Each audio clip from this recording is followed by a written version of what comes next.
अशा केसेस आपल्याकडे एकूण दाखल होते.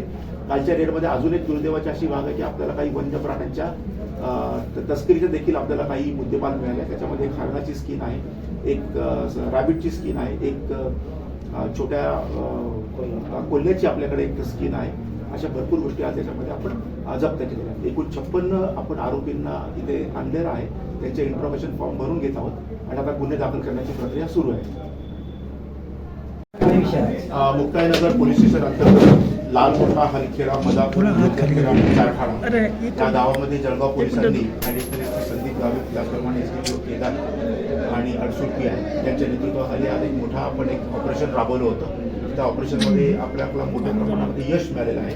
त्याच्यामध्ये एकूण 20 लाख रुपये आपल्याला कॅश मिळालेली आहे.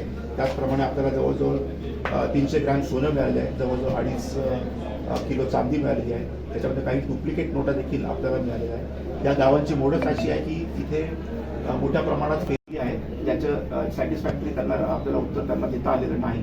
त्याचप्रमाणे एकूण 30 मोबाईल देखील आपल्याला सापडले आहेत, ते देखील आपण आणलेले आहेत. आता तपासामध्ये आपल्याला निष्पन्न होईल की यांची मोडस काय आणखी नव्हती किंवा काही फेक बँकेचे अकाउंट्स तयार केले होते का, ऑनलाईन ट्रान्झॅक्शन देखील संबंधित पीडितांकडनं ते घेत होते काय, याच्याबद्दल आपल्याला खुलासा होईल. याच्यामध्ये नकली नोटांचा देखील समावेश आहे की कसं? याच्यामध्ये नकली नोटा देखील मोठ्या प्रमाणात आपल्याला मिळालेल्या आहे की हे जे खोटं आमिष दाखवून लोकांना जे फसवायचे तर त्याच्यासाठी त्याचा उपयोग केला जात होता.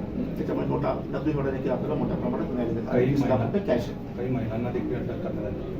हो, आता आपण त्यांना कॉर्डर केलेलं आहे. याच्यामध्ये कुठल्या कुठल्या गुन्ह्यांमध्ये त्यांचा सहभाग आहे हे आज दिवसभरात आपल्याला निष्पन्न होईल. सर, आदिवासी महिलांचा आरोप आहे की या ठिकाणी आम्हाला कोणत्याही प्रकारची म्हणजे रात्रीच्या वेळेला ज्यावेळेला ऑपरेशन राबवण्यात आलं त्यावेळेला त्रास देण्यात आला.